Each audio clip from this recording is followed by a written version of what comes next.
পেকে যাওয়া নরম কলা ফেলে না দিয়ে প্যানকেক করে নিচ্ছি। প্রথমে কলার খোসা ছড়িয়ে তারপর কাঁটা চামচ দিয়ে এভাবে ম্যাশ করে নেব।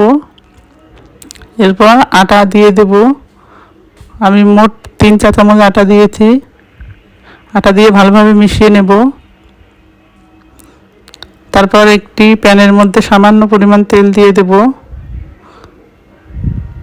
তারপর কলার মিশ্রণটি দিয়ে দেব চামচ দিয়ে অল্প অল্প করে।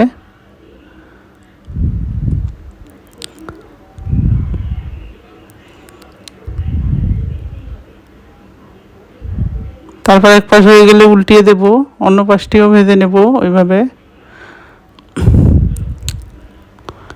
তারপর হয়ে গেলে তুলে নেব প্লেটে।